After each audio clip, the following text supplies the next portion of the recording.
안녕하세요. 안녕하세요. 오늘 리뷰 첫 시간이라면서요. 그쵸? 일단, 며칠 남았어요, 지금? 여러분, 대화를 좀 해봐요. 며칠 남았어요? 56일이요? 그렇게 안 남았어요? 일단 정리를 하셔야 되는데, 앞으로 한 달 정도는 문제를 좀 많이 푸세요. 그리고 한 달에서 2주 정도 남았을 때 다시 내용 정리를 한번 조금씩 하셔야 돼요. 교재는 주로 뭘 보셔야 되냐면 스웨저를 보셔야 되고요. 문제의 난이도가 어느 정도 나오냐라고 하면은 그냥 스웨저 정도 수준만 보시면 돼요. 뭐 어려운 거를 해야 되지 않냐, 희한한 걸 더 많이 해야 되지 않은데 이거라도 하세요라고 제가 해요. 그러니까 스웨저라도 다 하세요. 스웨저 하시고 한 3번, 4번 정도 보고 내가 정말로 이제 이거는 다 자신이 있어서 조금만 더 보고 싶다라고 하면은 그때 이제 모기그셈을 풀어서 내가 모르는 과목들을 체크한다라든지 아니면 테스트 뱅크를 풀어가지고 조금 더 난이도가 있는 문제를 본다든지 그렇게 나가시는 거지 지금부터 막 이렇게 막 지평선을 넓힐 필요는 없어요. 왜냐면은 시험 자체가 아시겠지만 만점이죠. 상위 1% 합격자의 70점 정도만 맞으면 합격이 되는 시험이거든요. 그러니까 지금 막 이렇게 벌리시지 말고 지금은 일단 지금 현재 하고 있는 문제풀이 계속 하면서 연습하시고 스웨져 있는 거 위주로 정리하시고 그 다음 그게 다 된다 했을 때 리뷰라든가 아니면은 모기그셈으로 넘어가셔가지고 모르는 거 체크하시면 돼요. 혹시 포트폴리오 재수업 들으시는 분 한번 손 들어보시겠어요? 조금만 손 들어보세요. 그 다음에 다른 분 수업 들으시는 분 좀 한번 손 들어보세요. 오케이, 알겠습니다. 일단 내용 정리를 좀, 모르시는 분이 많군요. 내용 정리를 좀 하면서 넘어가도록 할게요. 포트폴리오는 일단 크게 제가, 캐피털 마켓 페어리에 대한 시즌 1, 시즌 2, 시즌 3로 지우지 않을 거예요. 그러니까 그냥 쭉 보시면서 본인이 모르시는 것들 좀 위주로 체크하세요. 한 1시간 정도, 한 40분 정도 정리하고 그 다음에 문제풀이 나가도록 할게요. 시즌 1, 시즌 2, 시즌 3로 가게 되면서 처음에 Efficient Frontier랑 그 다음에 캐피털 마켓 라인, CAL 배우고 그 다음에 SML 배우고 그 다음에 이제 곁가지 IPS라든가 여러 가지들 덧붙였던 것들 생각나실 거예요. 일단 쭉 정리하도록 하겠습니다. 첫 번째. 시즌 1에서 제일 중요했던 거는 뭐였었는지 혹시 기억나시나요? 일단 개인 입장에서는 indifferent curve였었고요. 그 다음에 마켓 입장에서는 efficient frontier였어요. 혹시 생각나시나요? 안 나신 분들 한번 떠올려 보세요. 일단 첫 번째, 개인 입장에서의 indifferent curve가 의미하는 거는 개인 입장에서는 이게 중요했었어요. 자, 일단 우리가 포트폴리오의 리스크를 측정하고 리턴을 측정할 때 여러 가지 방법들이 제시가 됐었던 것 같아요. 일단 리턴 측정하는 거에 대해서 쓰진 않을게 그냥 간단한 거니까 리턴 측정하는 거에 대해서 어떤 것들이 있었는지 혹시 기억나세요? 예를 들어서 보유기간 수익률 같은 것들이 있었어요. 그래서 내가 처음에 최초로 샀을 때부터 끝날 때까지 보유하고 있는 수익률 지금 모르는 분들이 많은 것 같은데 쓸게요. 일단 시즌 1에서 제일 중요했던 거는 뭐에 대해서 배우는 거였었냐면은 결론은 이거지만 거기까지 가기까지의 과정들이 있었죠. 일단 첫 번째는 리턴을 측정하는 방법에 대해서 배워봐야 됐었어요. 리턴 측정하는 방법이라고 하는 거는 뭐 여러 가지가 있었지만 제일 기본적으로 여러분들이 아셔야 될 거는 홀딩 피리어드 리턴이었었죠. 보유기간 수익률이라고 했었어요. 보유기간 수익률이라고 하는 거는 내가 최초에 들고 있었을 때부터 마지막에 끝날 때까지, 즉 내가 이때의 가격이 P0였고 이때의 가격이 P1 또는 중간에 수익이 발생한 걸 P1에다가 묻어도 된다라고 했었죠. 그랬을 때 홀딩 피리드 리턴이라고 하는 거는 P1-P0-1에서 이렇게 수익률을 구해준다라든가 또는 P1분의 P1-P0 해가지고 보유기간의 수익률을 구해줬었죠. 이거는 예를 들어 내가 100만원 투자하고 110만원 벌었어요. 그럼 10% 수익률인 거예요. 100만원 투자해서 120만원이에요. 20% 수익률인 거예요. 보유기간 수익률은 장점은요 굉장히 심플했었죠. 내가 최초의 가격과 최후의 가격만 알면 됐었어요. 하지만 이때의 단점은 뭐가 있었냐면은 단기간 모형이었었죠. 그래서 내가 몇 년을 보유하고 있든 일단 샀을 때 가격, 팔 때의 가격, 몇 년치인지를 모르는 거예요. 따라서 10년을 보유하고 있는 사람도 똑같이 10%, 1년을 보유하고 있는 사람도 10%. 그럼 1년을 보유하고 있는 사람들이 훨씬 더 좋은 상황인 거 아니에요. 그래서 다기간 모형으로 멀티 피리어드로 나아가야 된다라고 했었죠. 그럼 다기간으로 나아갈 때 두 번째로 여러분들이 배우셨던 거는 이제 여기서부터 수익률을 평균 내는 거를 배웠었죠. 그래서 뭐를 배우셨었냐면은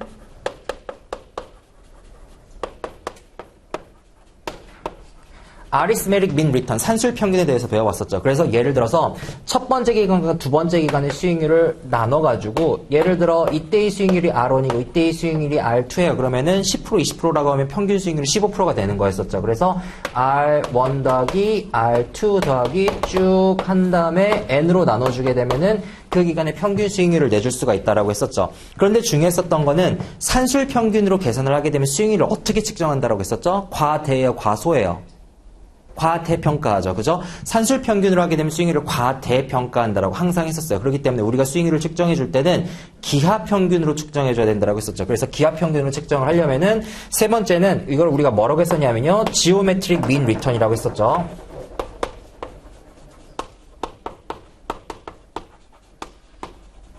자, 지오메트릭 민 리턴은 다른 말로 뭐라고 했었어요? 머니 웨이티드예요, 타임 웨이티드예요. 타임 웨이티드 레이더 리턴이었었죠. 기하 평균은요, 다른 말로 타임 웨이티드 레이트 오브 리턴이라고 얘기를 했었어요. 쓰지 않을게요. 이따가 지우지 않을게요. 그냥 다 보세요. 타임 웨이티드 레이트 오브 리턴은요, 계산하는 방식은 이랬었어요. 예를 들어서 내가 이 기간으로 갈 동안에, 예를 들어서 요 기간으로 갈 동안에 R1이라는 수익률이 발생되고요. 요 기간으로 갈 동안에 R2만큼의 수익률이 발생되면은 그럼 이 기간을 하나로 일치시켜주는 R 스타라고 하는 수익률 하나를 내가 구해주고 싶어. 연평균 수익률을 구해주고 싶은 거예요. 1년차 때 예를 들어서 10%가 났고요. 2년차 때 예를 들어 20%가 났으면은 그럼 그 기간의 평균 수익률은 15%는 과대에 있으니까 과소로 해서 내가 정확한 수익률 R스타를 구해주고 싶은 거죠. 그럼 이때의 수익률은 어떻게 계산을 했었냐면요. 이렇게 썼어요. 1 플러스 R1이라는 수익률을 내가 일단 한번 계산을 해주고 그걸 컴파운딩 시키죠. 1 플러스 R2라는 수익률을 컴파운딩을 시켜주는 거예요. 그랬을 때 1 플러스 R스타라고 하는 걸로 내가 두 번 컴파운딩 시킨 거랑 같은 수익률이 나와줘야 됐었죠. 즉 다시 얘기하면은 여기에다가 10%를 넣어주고 여기에다가 20%를 넣어주게 되면은 여기에 이제 15%보다 조금 더 적은 값이 나오겠죠. 아마 14.28인가 뭐 이 정도 나왔을 것 같아요. 그래서 요 기간의 수익률을 계산해 주는 거예요. 굳이 이거를 공식으로 표현을 하게 되면요. 지오메트릭 민 리턴의 공식이라고 하는 거는 예를 들어서 내가 R 스타를 구해주고 싶어요. 그럼 어떻게 구해주냐면은 기하 평균으로 구해줬었죠. 그래서 1 플러스 R에 1 플러스 R에 1, 1 플러스 R에 2 쭉 놔주고 끝에 마이너스 1만 해주면 됐었죠. 만약에 2개면 여기에 2제곱근을 넣어주고 3개면은 3제곱근을 넣어줘가지고 구해줬었어요. 지금 이 공식이랑 이 공식이랑 같은 거는 다 아시죠? 이거 제곱을 여기다가 이렇게 제곱 없애주면서 여기다가 루트 씌워주고 여기 1을 이쪽으로 마이너스 1로 이항시켜주면 R스타가 나오는 거니까요. 타임 웨이티드 레이트 오브 리턴의 의미는 이랬었어요. 예를 들어서 내가 이때 1불을 보유하고 있었어요. 그럼 이 1불이라는 게 R1이라는 수익률로 가요? R2라는 수익률로 가요? 그럼 그때 얼마가 돼 있을까요? 즉 시간의 변화에 따라서 최초의 펀드가 설립이 됐을 때 그 수익률이 R1과 R2로 갔을 때 최종적으로 얼마가 돼 있는지를 보여주는 게 수익률이라고 했었고 따라서 이건 누구 입장에서 조금 더 정확한 수익률의 개념이라고 했었냐면은 펀드 매니저 입장에서 조금 더 정확한 개념이라고 했었어요. 즉 펀드 매니저라면은 최초의 펀드가 설립이 됐어요. 그때부터 R1, R2, R3에서 10년 동안 운영이 됐어요. 그럼 그 기간의 연평균 수익률은 얼마야? 즉 펀드가 최초에 설립됐을 때부터 현재까지의 수익률이 얼마인지를 보여줄 때 가장 정확한 개념이라고 했었죠. 그게 지오메트릭 민 리턴이었었어요. 그 다음 배워봤었던 게 여러분들 뭘 배우셨었냐면요. 기억나요? 머니 웨이티드 레이더 리턴을 배워봤었죠. 머니 웨이티드 레이더 리턴의 개념은 어떤 거죠? 이거는 최초에 보유하고 있었던 게 아니라 중간에 내가 얼마를 투자를 한 거예요. 투자를 해서 그 다음 더 투자를 할 수도 있고 돈을 뺄 수도 있고 빼고 넣고 했을 때 실제로 이거는 투자자 입장에서 어느 정도의 수익률을 거뒀냐. 이거는 펀드 매니저 입장에서 매니저가 인 거고요. 그 다음 머니 웨이티드 레이더 리턴은 실제로 내가 이거를 투자했을 때 이 투자자 입장에서 실보유 수익률이 됐었죠. 머니 웨이티드 레이더 리턴의 기본적인 개념은 이랬었어요. 예를 들어서 캐시플로우의 프레젠트 밸류를 땡겨올 거예요. 그래서 프레젠트 밸류 오브 캐시플로우를 땡겨올 건데 인플로우랑 프레젠트 밸류 오브 캐시플로우의 아웃플로우를 일치시켜주는 방식이었었죠. 그래서 뭐라고 했었냐면은 이 방식은 IRR을 구하는 방식이랑 똑같다라고 했었어요. 그래서 IRR을 구해주는 방식, 그 다음에 채권으로 따지게 되면은 YTM을 구해주는 방식이랑 똑같다라고 말씀을 드렸던 것 같아요. 계산 로직을 조금만 더 살펴보면요. 여기 있는 present value cash flow의 outflow를 이쪽으로 이항시켜주면은 present value cash flow inflow minus present value cash flow outflow를 0으로 만들어주는 수익률이었었죠. 예를 들어 보도록 할게요. 예를 들어서 이 투자안이 1년짜리, 2년짜리, 3년짜리 투자안이라고 가정을 해봅시다. 내가 이때 100원을 투자했고요. 이때 100원을 투자했고요. 이때 만약에 배당금이 50불이 들어왔고요. 이때 배당금이 이거 두 주식을 팔았는데 240불에 팔았다고 가정을 해봅시다. 240불에 풀고 배당이 또다시 50불이 들어왔다고 이렇게 가정을 해볼게요. 그럼 여기에서의 머니 웨이티드 레이더 리턴과 타임 웨이티드 레이더 리턴이 어떻게 달라지게 되냐면요. 타임 웨이티드 레이더 리턴은 이때부터 실제로 주가가 얼마가 올랐는지를 봐요. 그래서 실제로 세기간의 연평균 수익률을 구해주는 개념이라면은 이거는 내가 여기에 100불을 넣고 100불을 넣고 50불을 넣고 290불을 뺀 거예요. 만약에 타임 웨이티드 레이더 리턴이라면 여기에 1불만 넣어서 그 수익률을 보는 거고 머니 웨이티드 레이더 리턴 같은 경우에는 각 부분마다 투자자마다 투자한 금액과 시점이 다를 거 아니에요.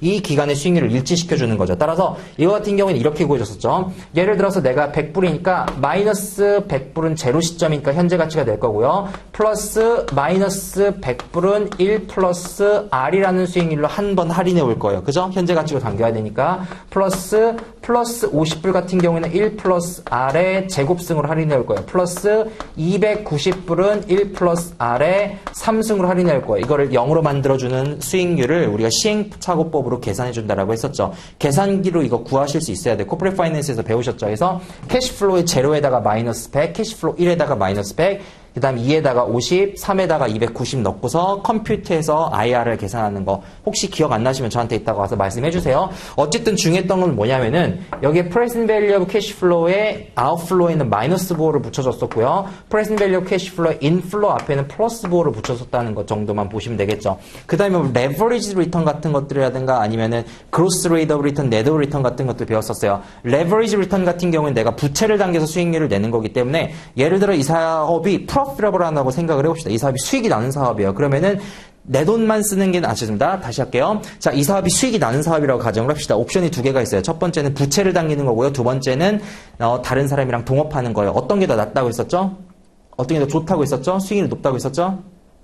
부채를 당긴 게 더 좋다고 했었죠. 다시요. 내가 수익률이 1000억이 났어요. 그런데 동업을 해야 돼요. 그럼 얘한테 500억 떼어줘야 돼요. 반반이니까. 근데 내가 1000억을 빌렸는데 이자율 10%예요. 그럼 얘한테 100억만 떼어주고 900억은 내가 먹어도 돼요. 이건 수익률이 많이 날 때 얘기예요. 왜냐하면은 이자라고 하는 타인 자본이라고 하는 건 고정된 자본으로 내가 고정된 자본 비용을 들여가지고 들여오는 거고 자기 자본으로 내가 조달을 하는 예를 들어 주식을 발행한다라든가 동업을 하게 되면은 수익률을 채워야 되기 때문에요. 그럼 레버리지 리턴 관점에서 봤을 때 지금 레버리지를 사용하는 거잖아요. 내가 타인 자본을 조달하게 되면 만약에 이 사업이 수익이 나는 사업이면 내 수익률을 더 극대화할 수가 있었죠. 그게 첫 번째 결론이었었고요. 두 번째 결론은 그런데 만약에 이 사업이 수익이 나지 않은 unprofitable한 사업이라고 가정을 해봅시다. unprofitable한 비즈니스 같은 경우는 어떻게 해야 돼요? 이 사업 같은 경우에는 내가 타인 자본으로 돈을 빌려오게 되면은 수익이 안 나더라도 이자는 꼬박꼬박 줘야 되지만 동업을 하게 되면 이자를 안 줘도 됐었죠. 따라서 이런 경우에는 어떻게 됐었어요? 내가 타인 자본으로 조달하는 것보다 동업을 하는 게 더 유리했었죠. 그래서 실제로 LG전자 같은 경우에는 제가 어떤 얘기 들었었냐면 스마트폰 사업에 진출할 때 타인 자본으로 조달하는 게 아니라 동업하자라고 처음에 들어가서 G2를 만들었다고 얘기 드렸었던 거 기억 한번 해보시고요. 그 다음 여기까지가 머니 웨이티드 레이더 리턴이었었어요. 그 다음 여기까지 정리하고 그로스 레이더 리턴 혹시 기억나요? 그로스 레이더 리턴 뭐 빼줬었어요? 토탈 리턴에서 뭐 빼줘야 되는 개념이었었죠? 그로스 리턴은 토탈 리턴에서 딱 그냥 COGS 정도까지 빼주는 정도, 그러니까 트레이딩 익스펜스까지 빼주는 정도였었고요. 그로스 레이더 리턴 같은 경우에는 토탈 리턴에서 뭐 빠졌어야 됐었냐면요. 네, 토탈 리턴에서 트레이딩 익스펜스. 그 다음에 net of return 같은 경우에는 토탈 리턴에서 트레이딩 익스펜스 빼고 administrative expense에다가 그 다음에 investment management expense까지도 투자 관리 보수료까지도 빼준 개념이었었죠. 어떤 개념이랑 비슷했었냐면은 이건 gross return이고 이거는 net of return이니까 이건 실제로 회계에서의 gross return, gross profit과 비슷한 개념이고 이거는 net income이랑 비슷한 개념이라고 얘기를 했었죠. gross income 같은 경우에는 내가 수익률이 났어요. 그 수익률이 났는데 이 수익을 발생시키기 위해서 실제로 들어갔던 예를 들어 트레이딩 익스펜스, 즉 직접적으로 거래와 관련이 되어 있는 비용만 빼준다라고 했었죠. 이거를 닭장사로 비유를 하게 되면은 치킨 한 마리 팔았는데 닭 원가 있잖아요. 그 원가 들어가는 비용만 빼준다고 했었어요. 그게 예를 들어 내가 이거를 사고 팔면서 수익이 발생된 거 아니에요. 그럼 사고 팔 때 들어가는 비용이 얼마가 되는지를 즉 매니저랑 매니저끼리의 비교를 피어 비율 컴패러슨을 할 때 쓰는 지표라고 했었고요. net of return 같은 경우에는 토탈 리턴에서 비용을 빼주고 그런데 그 밑에 관리비랑 이런 것까지 예를 들어 닭장사로 얘기를 하게 되면 내가 치킨 한 마리를 팔아요. 그래서 여기서 닭 원가가 빠져가지고 10,000원짜리 팔았는데 닭 원가 7,000원이에요. 그럼 한 마리당 3,000원씩 남겨요. 3,000원씩 남겨가지고 매달 직원 월급 줘야 되고 그 다음에 임대료 내야 되고 이런 거 내야 될 거 아니에요. 그럼 임대료 같은 경우는 내가 장사를 안 해도 들어가는 비용 아니에요. 닭값 같은 경우에는 한 마리 팔 때마다 들어가는 7,000원이지만 임대료 같은 경우는 내가 매월 들어가는 비용이기 때문에 그런 것들, 즉 투자를 관리하는데 내가 운영 보수료라든가 어드미니스트러티브 임대 비용이라든가 이런 것들을 다 빼줬을 때 실제 투자자의 주머니 얼마가 들어오는지를 보는 게 net of return이라고 했었죠. 이게 시즌 1에서 리턴에 대해서 봤었던 거고요. 그 다음에 리스크적인 개념을 우리가 측정할 때는 제일 중요했던 지표가 뭐였었죠? 스탠다드 디비에이션이었었죠. 표준 편차로 우리가 측정을 해야 됐었어요. 자, 표준 편차라고 하는 개념 한번 생각을 해봅시다. 표준 편차라고 하는 개념은, 즉 시그마라고 하는 개념은, 시그마라고 하는 개념은 어떤 개념이었냐면은 이 관찰값이 중심으로부터 얼마나 벗어나 있는지를 보는 개념이라고 했었어요. 예를 들어 보도록 할게요.xi라고 하는 관찰값이 평균이라고 하는 뮤로부터 얼마나 떨어져 있는지를 보는 편차에 대한 개념이었었어요. 그런데 편차라고 하는 것, 즉 리스크라는 거는 마이너스가 없었죠. 무혐의예요? 그럼 뭐예요? 리스크는 마이너스가 아닌 거예요. 0인 거예요. 즉 리스크는 무조건 0보다 커야 된다라고 했었죠. 지표 자체가. 따라서 방향성이 있는 게 아니기 때문에 여기서 제곱을 해가지고 스케일을 올려줬었어요. 왜냐하면 우리가 얼마나 떨어져 있는지를 보기 위해서. 그런 다음에 이거를 다 더해줬었죠. 그런 다음에 이걸 다시 내가 어떻게 해줬냐면요. 관찰된 값으로 나눠줬었죠. 그런데 스케일을 한번 업했기 때문에 표준으로 만들어주기 위해서 스탠다드아이즈 해주기 위해서 여기다가 우리가 뭘 씌워줬었냐면 루트를 이렇게 씌워줬었죠. 그래서 시그마라고 하면은 루트의 n분의 xi-뮤의 제곱이라고 했었고요. 이거를 혹시 루트를 벗겨주게 되면 이렇게도 표현할 수가 있었죠. 루트 n분의 xi-뮤의 서메이션 다 이렇게 해주는 개념으로도 보셔야 됐었고요. 그 다음에 하나만 더 보게 되면요.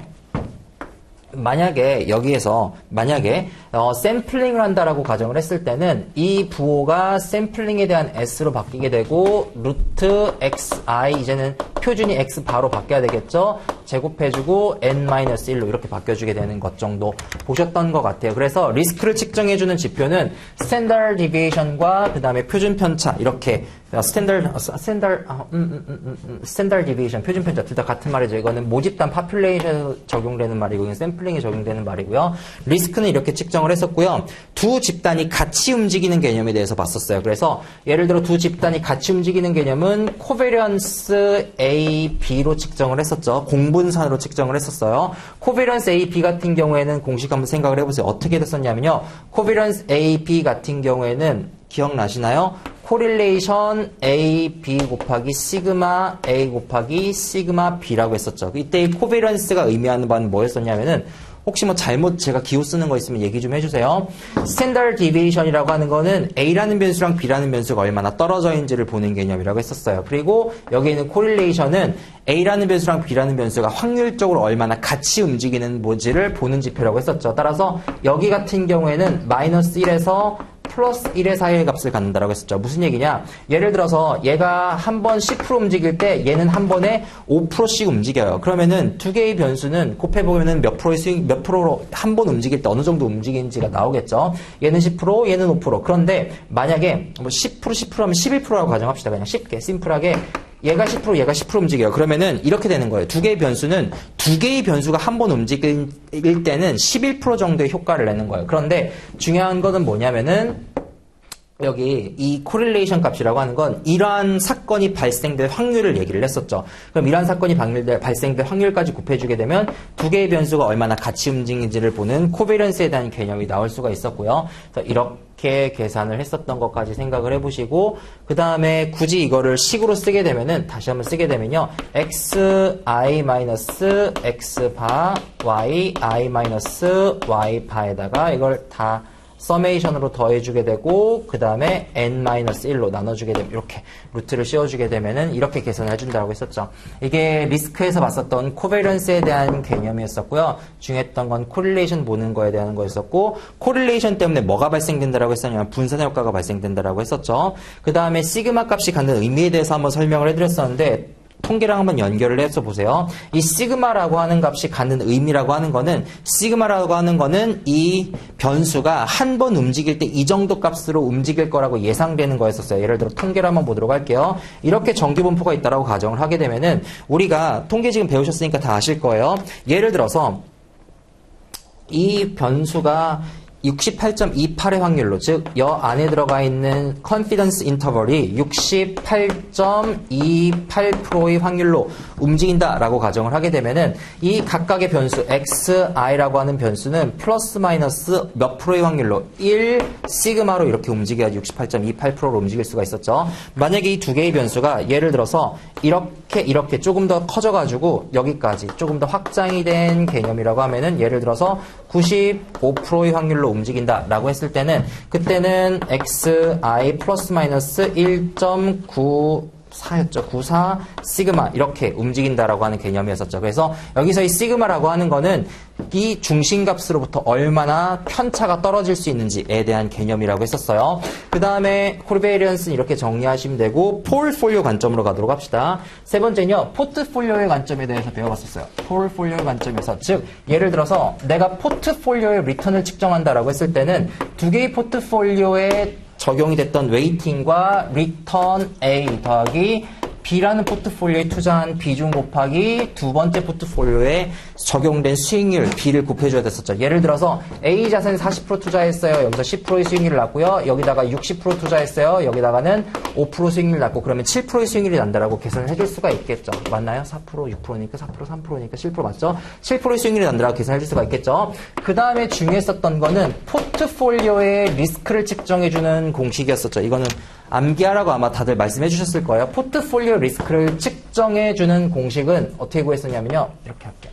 포트폴리오 리스크를 측정해주는 공식은 루트 WA 시그마 A의 제곱 플러스 말씀해보세요. 이거 뭐죠?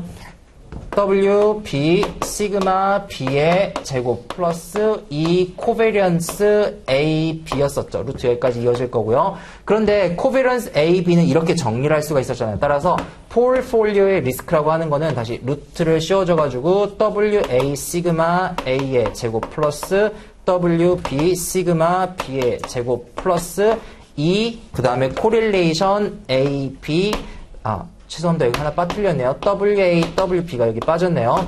코릴레이션 AB, 시그마 A, 시그마 B, WA, WB 이렇게까지 전개를 할 수가 있었었죠. 근데 중요했던 거는 뭐냐면은 여기에 있는 이 코릴레이션 값이 두 개의 변수가 항상 같이 움직이지 않는다라는 거였었죠. 예를 들어 이 코릴레이션 값이 1이라고 가정을 해봅시다. 그러면은 코릴레이션 값이 플러스 1일 때 그때 포트폴리오의 리스크라고 하는 거는 WA 시그마 A 더하기 WB 시그마 B로 전개돼 있었죠. 맞나요? 다시요. 코릴레이션 1이라고 하면은 여기가 1이 될 거예요. 1이 되게 되면은 WA 시그마 A, WA 시그마 B, WB 시그마 B 그래서 WA 시그마 A, WB 시그마 B의 제곱에서 제곱을 없애주면 루트를 없애주면 이렇게 나온다라고 했었죠. 뭐랑 똑같다라고 말씀드렸었냐면은 포트폴리오의 리턴이라고 하는 건 WA, RA, WB, RB 시그마 포트폴리오의 리스크라고 하는 건 WA, 포트폴리오 A의 리스크, WB 시그마 B의 포트폴리오 리스크, B의 리스크라고 했었죠. 이렇게 전개가 될 수 있는데 중요했던 건 뭐냐면은 코릴레이션 값이 1보다 작아질 때였었어요. 코릴레이션 값이 1보다 작아지게 되면 이런 일이 벌어지겠네요. 포트폴리오의 리스크는 뭐보다 작아지게 되죠? WA 시그마 A 더하기 WB 시그마 B보다 작아지게 되죠. 맞나요? 그럼 포트폴리오의 리스크는 어떤 효과가 발생되게 되냐면요. 분산 효과가 발생돼요. 예를 들어 보도록 할게요. 우리 포트폴리오 리스크는 뭘로 측정한다라고 했었냐면요. 스탠다드 디비에이션으로 측정한다라고 했었고 포트폴리오 리턴은 타임 웨이티드 레이더 리턴으로 측정한다라고 했었어요.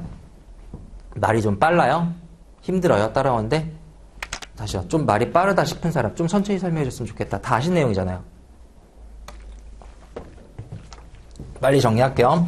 A랑 B랑 두 개의 포트폴리오를 연결하게 되면은 이렇게밖에 안 나와요.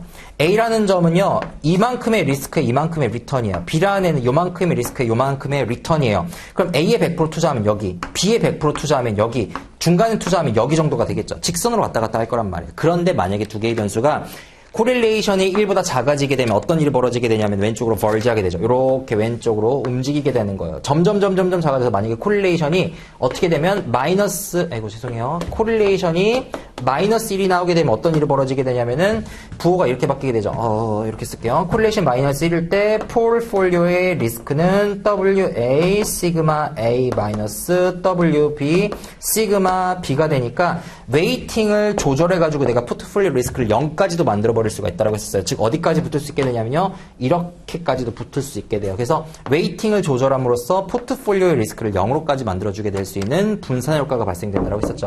그래서 여기까지가 포트폴리오에서 봤었던 거예요. 중요했던 거는 포트폴리오 리턴 계산하는 거랑 포트폴리오 리스크 계산하는 거 공식 반드시 암기하는 거였었고 리스크는 스탠다드 디비에이션으로 리턴 타임 웨이티드 레더 리턴으로 측정한다는 거였었죠. 그 다음에 네 번째로 가게 되면은 이제 투자자를 이거를 가지고서 투자자를 끌고 들어오죠. 즉 시장에 대한 입장이었었어요. 마켓 입장에서 시장의 입장에서 우리가 뭐를 관찰을 해야 됐었냐면은 자 그러면은 시장에서 두 개의 변수만 끼는 게 아니라 원래 두 개의 변수만 끼면은 예를 들어 이렇게 선이 나오겠죠. 그런데 하나, 둘, 셋, 넷, 다섯 계속 여기에다가 무한한 포트폴리오들을 계속해서 끼는 거예요. 국내 주식뿐만이 아니라 해외 주식도 끼고 부동산도 끼고 별의별 거를 다 꼈다라고 가정을 해볼게요. 그럼 리스크가 있고 리턴이 있으면은 우리는 어떤 선을 얻게 되냐면요. 그냥 이런 선을 얻을 수가 있을 거예요. 그럼 이 선을 우리가 뭐라고 할 거냐면요. 자, 수많은 선들이 생길 텐데 수많은 선들이 생길 텐데 동일한 리턴 상에서 즉 동일한 리턴 상에서 가장 리스크가 적은 애는 얘가 되겠네요. 동일한 리턴상에서 가장 리스크가 적은 애는 얘.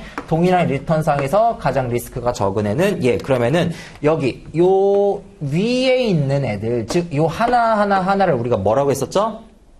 미니멈 베리언스 포트폴리오라고 했었죠. 여기에 있는 요 하나의 초록색 점들을 우리가 뭐라고 했었냐면요. 최소 분산 포트폴리오라고 했었죠. 미니멈 베리언스 포트폴리오라고 했었죠. 즉 최소 분산 포트폴리오, 즉 동일한 리턴 값을 갖는 계열 중에서 최소한의 분산을 갖는 포트폴리오, 즉 최소 분산 포트폴리오, 리스크가 가장 적은 포트폴리오였었죠. 그리고 우리가 이 초록색 선, 죄송합니다. 파란색 선을 뭐라고 했었냐면요.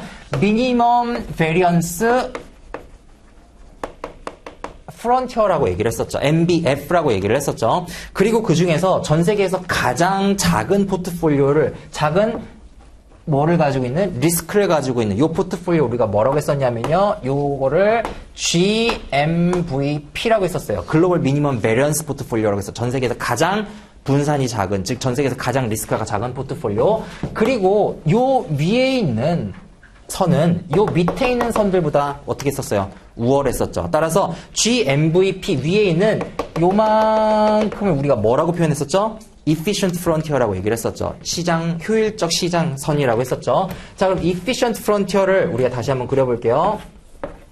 시장에서의 결론은 이거였었어요. 자, 전 세계에서 가장 작은 분산을 갖고 있는 GMVP. 그 위로 내가 선 하나를 그을 거예요. 이렇게 그을 거예요. 이거는 전 세계에서 가장 효율적인 포트폴리오의 집합체. 이 밑에 있는 것들은 우리는 선택하지 않을 거예요. 왜? 열등하니까. 이걸 우리가 뭐라고 했었냐면요. efficient frontier라고 했었죠. 시그마가 되고요. 여기 리턴이 되고요. 이게 시장에서의 결론이었어요. 그 다음 다섯 번째. 우린 뭘 봤었냐면요. 그 다음에 투자자를 봤었죠. 인베스터를 봤었어요. 자, 투자자 입장을 한번 생각을 해봅시다. 투자자는요. 기본적으로 뭐를 가정했었죠? 우리 투자자 어떻다고 가정했었어요? 리스크 어버스예요? 리스크 시킹이에요? 리스크 뉴트럴이에요? 그래요. 리스크 하죠. 어떻게 해요? 리스크 이제 어버스를 가정을 했었죠. 투자자는요. 위험 회피적 투자자를 가정을 했었어요. 즉 동일한 리턴이면 리스크를 줄여야 되고요. 동일한 리스크면 리턴을 극대화해야 돼요. 그러다 보니까 이 투자자 입장에서의 유틸리티 커브는 어떻게 나왔었죠? 네? 우상향하게 나왔었죠. 이렇게. 리스크가 늘어날 때 뭣도 늘어나게 됐었어요? 리턴도 늘어나게 됐었어요. 각각의 특성 한번 보도록 합시다. 일단 첫 번째, 우리 투자자가 리스크 어버스를 가정하기 때문에 리스크가 늘어나게 되면 뭣도 늘어나야 돼요? 리턴도 늘어나야 돼요. 즉 우상향하는 선을 가져야 됐었어요. 그런데 이 선을 우리가 뭐라고 했었냐면요. indifferent curve라고 했었어요. 즉 무슨 곡선이라고 했었냐면요. 무차별 곡선이라고 했었어요.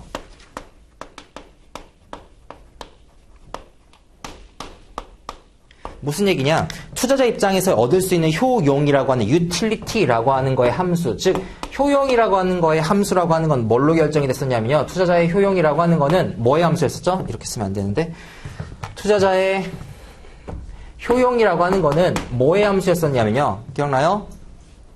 리스크와 리턴의 함수였었죠. 위험과 리스크를, 리턴을 넣게 되면은 나는 뭘 얻을 수 있었어요? 우리 투자자가 이 투자로부터 얻을 수 있는 효용이라는 걸 얻을 수가 있었어요. 그런데 효용이라는 게 indifferent하다는 거예요. 무차별하다는 거죠. 무슨 얘기냐? 예를 들어서 어떤 투자자는 요만큼의 리스크를 테이킹해서 요만큼의 리턴을 얻을 거예요. 어떤 투자자는 요만큼의 리스크를 테이킹해서 요만큼의 리턴을 얻을 거예요. 무슨 얘기죠?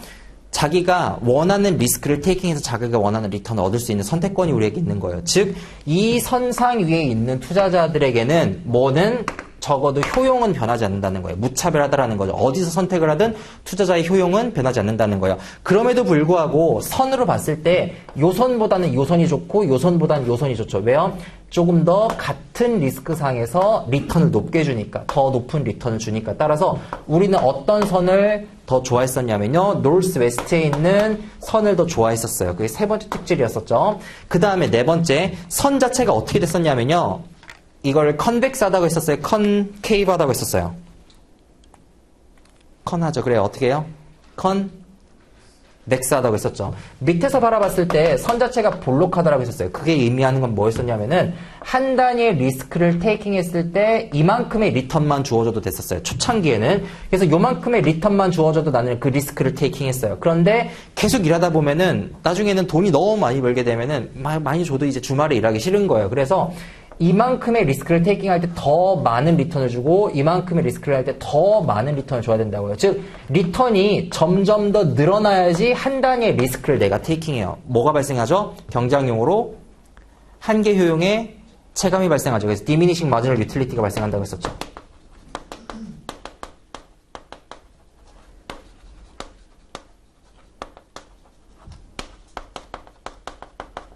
한계효용 체감 법칙이 발생한다고 했었죠. 그래서 직선을 밑에서 보게 되면은 직선이 아니라 곡선을 밑에서 보게 되면 볼록하다라고 했었죠. 그래서 결국에는 시장에서의 입장과 투자자에서의 입장, 즉 여기서의 efficient frontier랑 여기서의 indifferent curve 두 개를 제가 어떻게 할 거냐면요. 결합을 할 거예요. 그럼 두 개가 결합이 되게 되면은 투자자가 어디서 의사결정을 하는지가 나온다고 했었죠. 그럼 두 개의 결론은 이거예요. 결국에는 자 시장에서의 리스크는 우리가 뭘로 볼 거냐면요. 스탠다드 디비에이션으로 볼 거고 리턴은 타임 웨이티드 레이더로 리턴으로 볼 거고 전 세계에서 가장 효율적인 선은 efficient frontier. 그런데 거기에서 투자자의 뭐가 만나는 점? indifferent curve가 만나는 점, 즉 여기 점에서 뭐가 일어난다고 했었죠? 옵티멀한 에셋 엘로케이션이 일어난다라고 했었죠. 즉 최적 자본 배분이 일어난다라고 했었어요. 여기서 최적 자본 배분이 자원 배분이 일어날 거예요. 우린 여기 선택할 거예요. 그런데 그런 점은 있겠죠. 예를 들어 여기에 있는 애들 같은 경우에는 선이 조금 더 어떻다라고 했었냐면요. 스티퍼하다라고 했었어요. 조금 더 가파른 indifferent curve를 가진다라고 했었죠. 그 말은 뭐냐면은 리스크 한 단위의 A 투자자가 더 more risk averse 하다라고 했었죠. 조금 더 민감한 거예요. 그래서 얘 같은 경우에는 한 단위의 리스크에 더 많은 리턴, 한 단위의 리스크에 더 많은 리턴을 요구를 해요. 그래서 얘 같은 경우에는 more risk averse 하다라고 했었고요. 그 다음 얘 같은 경우에는 리스크에 덤덤한 거예요. 한 단위의 리스크에 조금만 리턴을 줘도 이거를 감당한단 말이에요. 얘 같은 경우에는 flatter한 indifferent curve를 가진다라고 했었죠. 그래서 flatter한 indifferent curve를 가진다라고 했었고요. 이렇게도 볼 수 있어요. 얘는 왜 스티퍼라냐면은 스티퍼, 즉 리스크에 민감한 애 아니에요. 민감하니까 리스크를 적게 테이킹하고 더 적은 리턴을 가져가는 거예요. 얘는요. 리스크에 둔감하니까 더 많은 리스크를 테이킹해서 더 많은 리턴을 가져갈 수 있다라고 생각하셔도 무리는 없어요. 여기까지가 첫 번째 시간에 제가 아마 강의를 했던 내용일 거예요. 그 다음 여기까지가 시즌 1이었고 이제 여기서 시즌 1을 마감을 하고 그 다음 시즌 2로 넘어갔었죠. 그럼 시즌 1에서의 결론에서 제일 중요했던 건 뭐냐면 efficient frontier랑 indifferent curve였었어요. 시즌 2에서 제일 중요했던 개념은 뭐죠? CAL, Capital Allocation Line과 그 다음에 CML, Capital Market Line이었었죠. 이 두 가지 개념이 제일 중요했었어요. 자, Capital Allocation Line은요, 뭐에다가 뭐를 결합한 거였나요? CAL, Capital Allocation Line은 뭐에다 뭐를 결합한 거예요? 네, Efficient Frontier에다가 뭐를 결합한 거예요? 죄송합니다. 잘못 썼어요. 자, CAL은 뭐에다 뭐를 결합한 거냐면은 Risky Portfolio. A라는 걸 하나 가정을 합시다. 리스크 포트폴리오 하나에다가 A는 아니죠. 그냥 P라고 쓸게요. 리스크 포트폴리오 P에다가 뭐를 결합한 거예요? 네, 무위험자산 하나를 결합한 거라고 했었어요. 자, CA를 한번 살펴보게 되면요. 포트폴리오 리스크는요, 시그마 P는 이렇게 전개가 됐었어요. 그런데 내가 지금 B의 자산으로 뭘 넣을 거냐면 무위험자산을 넣을 거예요. 무위험자산의 특징이라고 하는 거는 시그마 F가 0이 되겠죠. 자, 그러면 시그마 F가 어게 돼요? 여기가 0이 될 거예요. 그럼 어느 부분이 날아가게 되면요, 여기가 날아가요. 그 다음에 여기도 날아가요. 그럼 뭐만 남아요? 시그마 P는 시그마 A가 남게 되겠죠. 따라서 이게 0이 되고 이게 0이 되면서 무위험이 0이 되게 되면서 포트폴리오 리스크가 어떻게 변하게 되냐면요. 포트폴리오의 리스크는 WA 시그마 A가 된다라고 했었죠. 공식적으로도 이해하고 자기가 뜻도 이해해야 된다라고 했었어요. 제가 무위험자산 하나를 섞었어요. 무위험자산 하나를 섞게 되니까 B번 뒤쪽에 있는 부분이 다 날아가게 돼요. 그럼 이건 뭘 의미하냐면은 내가 무위험자산 하나를 들고 있고 다른 자산 위험자산을 들고 있으면 그 위험자산과 무위험자산으로 결합한 포트폴리오의 리스크라고 하는 거는 A라는 자산의 리스크에다 A라는 자산에 투자한 비중이 돼야지 너무 당연한 거겠죠. 예를 들어 A 자산의 리스크가 10이고 B 자산의 리스크 0이에요. 근데 내가 10인 자산에다가 50% 투자했어요. 그럼 나는 10인 자산 5%인가요? 바보. 예, 5%. 그래요. 5%의 리스크를 지게 된다라고 하는 거죠. 이렇게 이해하시면 되고요. 그 다음 두 번째. 그래서 CAL은요, 예를 들어 이런 개념이에요. 선으로 그려보게 되면요. 원래는 A라는 자산과 B라는 자산을 결합하게 되면 이렇게 선이 벌제가 됐었어요. 왼쪽으로. 그런데 어떤 일이 벌어지게 되냐면은 A라는 자산과 무위험 자산을 섞었더니 이제 선이 이렇게 직선으로 나오게 되는 거죠. 그래요? 이런 것만 아니라 리스크 포트폴리오는 세상에다가 수없이 많이 존재하죠. 리스크 포트폴리오는 수없이 많이 존재하니까 세상에는 수없이 많은 뭐가 발생될 수 있냐면 CAL이 발생될 수 있었어요. 따라서 세상에는 수없이 많은 CAL이 1, 2, 3, 4 이렇게 많이 발생될 수 있었고요. 그 다음에 CAL의 공식은 쓰지 않을게요. CML에서 쓸게요. 어쨌든 그랬었어요. 그런데 우리는 CAL에서 한 단계 더 나아가야 돼요. 뭐를 가정을 했었냐면요. 여기서 뭐 어떤 가정을 추가해주죠? 네, homogeneous expectation. 투자자는요.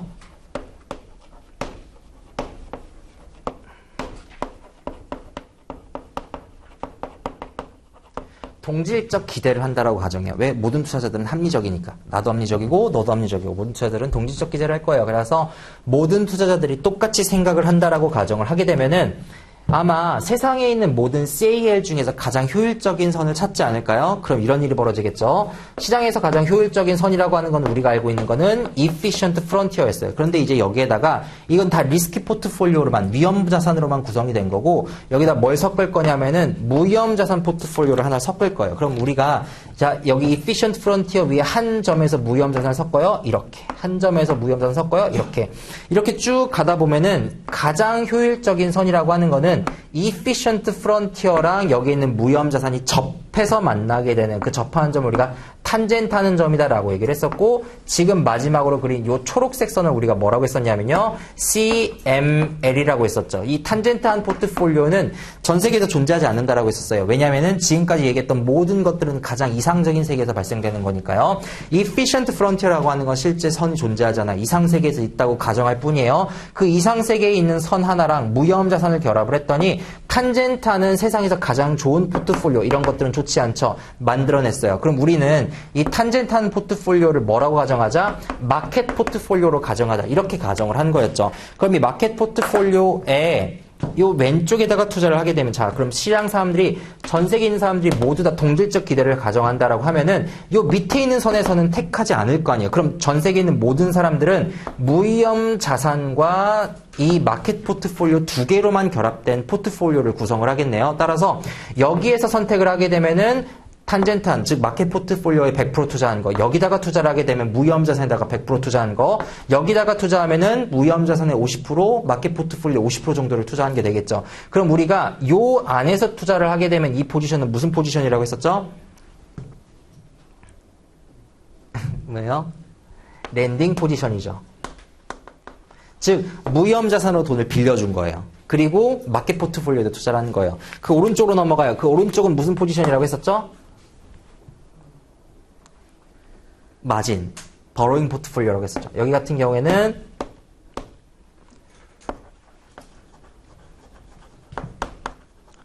버로잉 포트폴리오라고 했었죠. 무슨 얘기냐?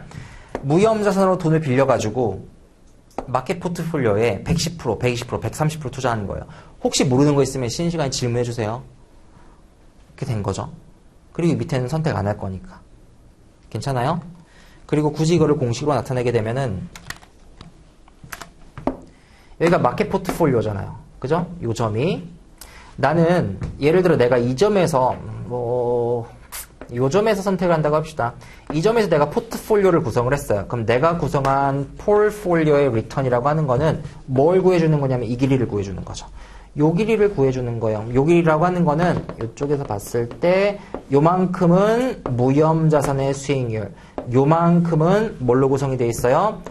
요 선이죠. 요 선이라고 하는 거는 요 길이라고 하는 거는 여기까지의 길이를 여기까지로 늘려주는 거 아니에요? 자, 그러면은 요만큼의 길이가 얼마냐면은 시그마 m이었었죠.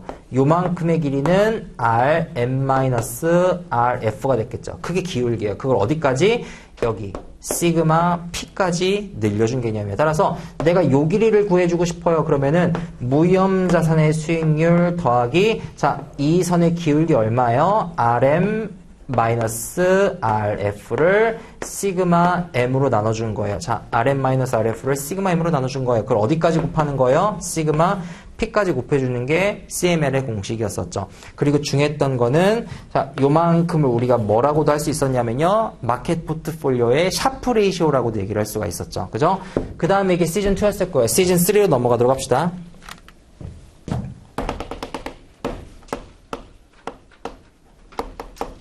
자, 시즌3에서 제일 중요했던 개념은 뭐죠? 시즌3에서 제일 중요했던 개념은 캐피털 애셋 프라이싱 모델과 SML이었었어요. SML, 시큐리티 마켓 라인이라는 개념과 캐피털 애셋 프라이싱 모델이었었죠. 일단 첫 번째, 리스크를 보는 지표가 바뀌었었어요. 어떻게 바뀌었냐면은 지금 여기까지는 다 토탈 리스크로 봤었어요. 기존까지는. 이전까지는 토탈 리스크를 봤었는데 시그마를 자 이제 이쪽으로 넘어오면서 리스크를 보는 지표가 어떻게 바뀌죠? 시스테매틱 리스크, 체계적인 위험을 보는 걸로 바뀌죠. 학자들이 실험을 했는데 넘버 오브 포트폴리오가 개수가 증가할수록 뭐는 줄어들어요?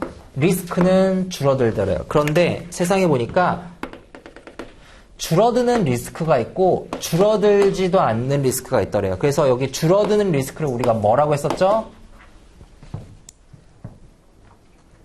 그냥 unsystematic 리스크 또는 firm specific 리스크 또는 unique 리스크라고 했었죠. 또는 unsystematic 리스크라고 했었고요. 또는 이거를 diversifiable 리스크, 분산화해서 없애버릴 수 있는 리스크라고 했었죠. 그런데 세상에 보니까 줄어들지 않는 리스크도 있다라는 거예요. 줄어들지 않는 리스크도 있어요. 그럼 리스크는 뭐라고 했었죠? 우리가 시스테매틱 리스크라고 했었고요. 그 다음에 이거를 마켓 리스크라고 얘기를 했었죠.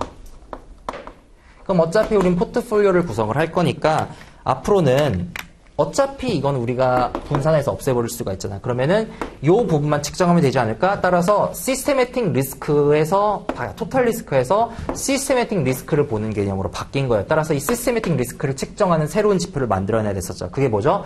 시그마에서 베타라고 하는 새로운 지표를 만들어내야 됐었어요. 자, 베타의 공식 한번 생각해 봅시다. 뭐죠? 베타는요. 데피니션 자체가 시장이 움직이는 것뿐에 개별 주식과 시장이 얼마나 같이 움직이는지를 보는 지표였었어요. 그럼 전체적인 시장이 움직이는 지표는 뭘로 측정했었죠? 베리언스, 분산으로 측정했었죠. 그래서 시그마 M 스퀘어분의 코베리언스 인디비주얼 스탁 I랑 마켓과의 공분산으로 봤었죠. 또는 이거를 뭘로 봤었냐면요. 뭐 이 공식이나 여기에 있는 어디 있어요? 조공식이나 차이 없죠. 이거 이렇게 넘기면 돼요. 여기 지금 코릴레이션 있잖아요. 코릴레이션 있으면은 요만큼을 여기 분모로 보내주게 되면 저 공식이랑 똑같아요. 베타도 봤어요? 이해했어요? 자, 그러면 요 공식은 다시 전개하게 되면 코릴레이션 A랑 B인데 이제는 마켓이 들어가는 거죠. 그래서 A, B에서 뭐를 지어주냐면요. 인디비주얼 스탁 I랑 마켓과의 상관 개수 곱하기 그 다음에 시그마 m분의 시그마 i가 되죠. 왜 그러냐면은 여기 코베런스 i랑 m은 전개하게 되면은 코릴레이션 시그마 i, 시그마 m이 되니까 요거랑 요거 없어질 거 아니에요. 그러면은 코릴레이션 앞에 나오고 시그마 i 여기 남고, 다시 얘기하면은 베타라고 하는 거는 한 번 움직일 때 시장은 이만큼 움직여, 한 번 움직일 때 개별 주식은 이만큼 움직여. 그런데 그런 사건이 발생할 확률이 얼마나 돼? 예를 들어서 얘는 마켓이 한 번 움직일 때 개별 주식은 한 번 움직일 때 20%씩 움직여. 그런데 그런 확률이 100%로 움직여. 그럼 이 개별 주식은 시장보다 얼마나 더 민감한 거예요? 2배 더 민감하다고 얘기를 할 수가 있겠죠. 근데 예를 들어서 이렇게 움직이는데 그럴 확률이 발생할 확률이 예를 들어 50%밖에 안 돼. 그러면은 이 주식은 개별 주식이랑 이 주식은 예를 들어서 시장보다 20% 그러니까 2배 정도 더 많이 움직이는데 그럴 사건이 발생할 확률이 반밖에 안 되는 거예요. 그럼 결국에는 이건 뭐가 되냐면 1이 되는 거예요. 그러니까 시장이 100 움직일 때 개별 주식도 100밖에 안 움직이는 거예요. 왜냐하면 그럴 확률이 발생될 확률이 50%밖에 안 되니까 그렇게 이해하시면 되고요. 즉 베타라고 하는 거는 시장이 움직일 때 개별 주식이 움직이는 거에 거기에 대한 그런 확률이 발생할 확률을 곱해주는 거라고 했었죠. 그런 다음에 베타로 시스테매틱 리스크를 측정을 해줄 거고, 그러면은 왼쪽에 있는 선이 바뀌게 되죠. 즉 포트폴리오 리스크를 측정을 해주는데 그 얘기를 하나 안 들었네요. 그 다음에 관점이 하나가 변하게 되죠. 즉 리스크를 측정해주는 것도 시스테매틱 리스크로 측정을 해주게 되고요. 그 다음 두 번째, 여기 직전까지는 시장은 효율적인 거였었잖아요. 시장은 efficient한 마켓이었었어요. 따라서 우리가 추가적인 수익률을 벌 수가 없었는데 여기로 오게 되면서 시장은 이제 효율적이지 않다. 굳이 시장이 효율적일까? 그럼 내가 어떻게 액티브 매니지먼트를 하게 되면 돈을 벌 수 있게 되는 관점을 오게 되는 거죠. 그래서 앞에는 패시브 매니지먼트였다고는 여기서는 액티브 매니지먼트 쪽으로 관점이 바뀌게 되죠. 여기는 토탈 리스크를 보는 관점이고, 따라서 여기는 패시브하게 매니지먼트를 하는 쪽으로 바뀌게 되는 거고요. 자, 액티브 매니지먼트를 하는 쪽으로 바뀌게 돼요. 문제 풀어야 되는데 쓸 공간이 없네요. 비극이네. 다 외울 수 있죠, 이거? 쉬는 시간에. 그래요. 액티브 매니지먼트를 하는 관점으로 바뀌었다라고 생각을 해보게 되면은 여기에 있는 이 시그마는 이제 뭘로 측정해 줄 거냐면은 베타로 측정해 줄 거예요. 여기서의 원래 포트폴리오의 리턴이었는데 이제 우리 포트폴리오를 보는 게 아니라 개별 주식 I로 보는 거예요. 그리고 개별 주식의 expected return을 우리가 추정해낼 수가 있었죠. 그리고 이 선 자체도 원래는 SM이라는데 뭘로 바뀌게 되냐면요. 이걸 우리가 Security Market Line이라고 했었고, 이걸 다시 말해서 CAPM, Capital Asset Pricing 모델의 균형 수익률을 써준다라고 했었어요.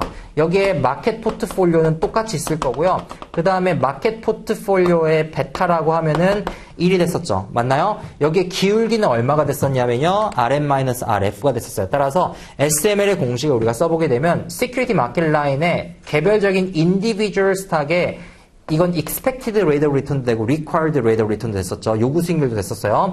요구 수익률이라고 하는 거는 무위험 수익률 더하기 그 다음에 베타의 RM-RF였었죠. 맞나요? 기억나요? 자, 생각을 해봅시다. 지금 요 길이를 내가 구하고 싶어요. 요 길이를 구하고 싶어요. 요 길이라고 하는 거는 지금 요 길이는 요 길이가 RM이고 요 길이가 RF니까 요 길이는 RM-RF가 되는 거예요. 그 기울기는 1이니까. 따라서 여기 요만큼이 뭐가 되냐면은 기울기가 됐었고요. 요거는 X축의 값이 되는 거고 요거는 여기에 있는 Y 절편 값이 되는 거고. 그래서 지금 제가 그렸던 보라색으로 다시 그릴게요. 여기서의 요 선이 나타내는 바는 뭐냐? 즉 이 공식이 나타내는 바는 뭐냐? 이 공식은 뭘 나타낸다고 했었냐면요.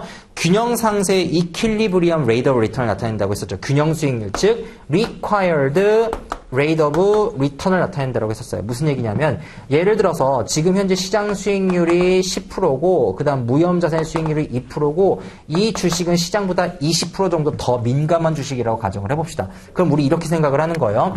야, 어차피 내가 아무 투자를 안 하든 기본적으로 2%는 깔고 가야 되는 거 아니야? 그런데 내가 주식 투자를 했다? 그럼 이 주식 시장에서 내가 적어도 벌어줘야 되는 추가 수익률은 나는 이 정도를 벌고 들어간 거야. 2%는 내가 어차피 벌어들이는 수익률이고 10%는 내가 주식 시장에 투자함으로써 벌어들이는 수익률. 따라서 요 갭인 플러스 8%를 벌어들이기 위해서 내가 뭘 한 거예요? 주식에다가 투자를 한 거예요. 그래서 그때 여기서의 요만큼만 따로 떼가지고 우리가 뭐라고 했었냐면요. 마켓 리스크 프리미엄이라고 했었죠.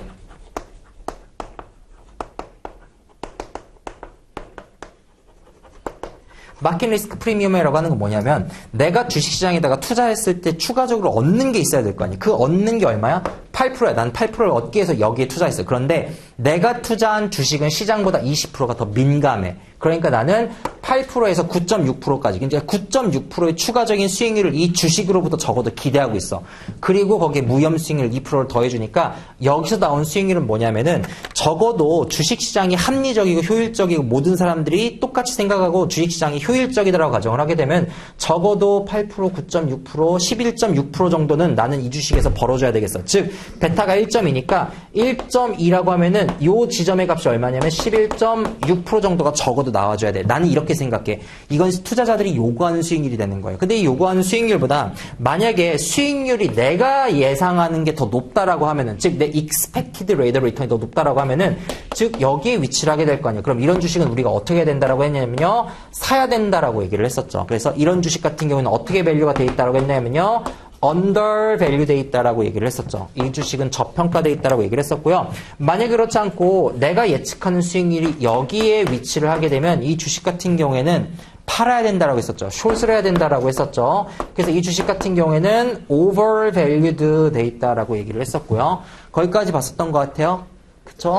그 다음에 자, 여기서의 이거 다른 과목이랑 이제 연관고리니까 지금 CAPM의 균형 수익률은 뭐로도 쓰일 수가 있다고 했냐면요. 코퍼레이트 파이낸스랑 회계랑 연결해 봅시다.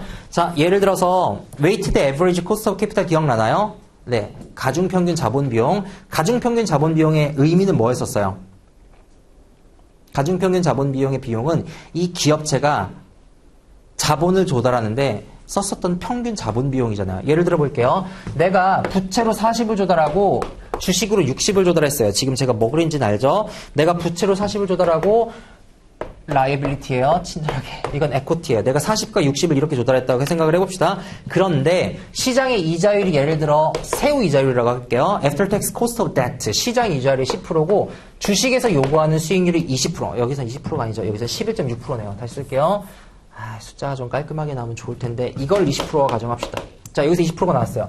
그럼 이 20%가 여기에 쓰이는 거라고 했었죠. 무슨 얘기냐면요. 자, 라이애빌리티 같은 경우에는 채권자가 요구하는 비용이 심플해요. 기업 입장에서 내가 채무로 부채로 자금을 조달을 했어요. 40만 원을. 40만 원을 조달하면 채권자가 나한테 요구할 거예요. 나 이만큼 이자 줘. 얼마 줘? 10% 줘. 그러면 걔한테 줘야 되는 이 10%라고 하는 건 제가 뭘로 말할 수가 있냐면요. cost of debt라고 얘기를 할 수가 있다고 했었죠. 채무의 비용이에요. 부채에 대한 비용이에요. 그런데 예를 들어 주식으로 주주가 60원을 꽂아줬어요. 그럼 60원을 꽂아줬을 때 이 주주도 나한테 요구할 거예요. 나 이만큼 벌어줘. 얼마 벌어줘야 되지? 이건 채권자가 요구하는 게 아니죠. 얼마 벌어줘야 되지? 그때 주주가 가지고 있는 가이드라인이 뭐냐면 요 보라색 선이라고 했었죠. 적어도 내가 이 회사에 투자를 할 때, 주식으로 투자를 할 때 시장의 이자율이 이렇고 그 다음에 무위험 수익률이 이렇고 이 주식이 개별 주식이 예를 들어 시장보다 1.2배 더 민감한 주식이다라고 하면은 적어도 이 주식은 20% 정도 수익은 나야 되는 거 아니야? 그럼 너 나한테 20% 벌어줘. 그래서 20% 정도를 요구하는, 즉 이 코스트 오브 에코티를 쓸 때 우리가 여기 CAPM의 균형 수익률을 쓸 수 있다라고 했었죠. 맞나요? 그래서 이 두 가지를 결합을 해봅시다. 그럼 어떻게 되냐면은 우리가 뭘 구해줄 수 있었냐면요. 이건 곁가지 과목이에요. Weighted Average Cost of Capital 자본 비용을 구할 수 있다고 했었어요. 이렇게 구했었죠. WD 곱하기 KD의 1 마이너스 텍스 레이트 플러스 WE 곱하기 KE. 그때 중요했었던 거는 여기에 WD는 내가 이걸로 조달한 비율이니까 40%가 될 거고요. WE 같은 경우에는 이걸로 조달한 비용이니까 60%가 될 거고요. KD의 1- 텍스 레이트, 이거는 세후 자본 비용이 좀 감소하니까 이자의 감세 비용 때문에 요만큼이 발생된다고. 이건 생각할 게 좀 기니까. 그럼 어쨌든 요만큼이 얼마가 되는 거냐면은 10%가 됐었죠. 그럼 KE는 어떻게 구할 거냐? KE를 구할 때 이걸로 구해준다고 했었어요. 그럼 이게 20%라고 가정을 하게 되면 적어도 우리 입장에서 4%, 12%니까 16% 정도의 뭐는 발생해야 돼요. 이 일은 발생을 해야지. 내가 지금 100원을 투자했어. 그럼 네가 적어도 16원은 벌어야지. 채권자한테 4원 나가고 주주한테 12원 나가고 내가 본전 취지하지 않겠니? 그래서 16%라고 하는 Weighted Average Cost of Capital의 의미는 뭐냐면은 적어도 투자자들이 투자를 했을 때 이 기업으로부터 나와야 되는 그 수익률에 대한 개념, 허들 레이시라고 얘기를 했었죠. 그래서 Weighted Average Cost of Capital이라고 하는 거는 Cost of Capital, 자본에 대한 비용이잖아요. 그 자본에 대한 비용을 웨이팅을 쳐줘가지고 주식과 채권과 또는 우선주까지도 나눠 들어간 개념이라고 얘기를 했었죠. 그때 이 K는 여기에 있는 CAPM의 균형 수익률을 쓰고 아마 레벨원 같은 경우에는 여기 K를 이것도 쓸 거예요. 기억나요? 여기 K2 같은 경우에는 P0분의 D1 플러스 G도 쓰죠. 이건 뭐죠? 배당 수익률, 그 다음 주식 수익률. 뭐냐? 어차피 넷인컴도 알 거 아니에요. 그럼 넷인컴이 여기에 있는 에코티 홀더들한테, 주주들한테 들어갈 텐데, 주주한테 들어가는 수익률이라고 하는 두 가지밖에 없어요. 그러니까 첫 번째 배당, 그 다음에 주식이 수익률이 얼마나 G로 올라가는지. 이 정도까지 봤었던 것 같아요. 여기까지가 우리가 주해왔던 캐피탈 에셋 프라이싱 모델까지 오기까지의 과정이었었고요. 지우는 게 나을까요? 아니면 좀 쉬는 시간을 갖고 지우고 좀 더 내용 정리를 하고 문제 풀까요? 그게 낫겠죠? 사진도 찍고 필기도 하고 7분만 쉴게요. 필기하실 분들 필기하시고 좀 더 정리해야 되거든요. 내용 7분만 쉬고 내용 정리하시고 다시 할게요.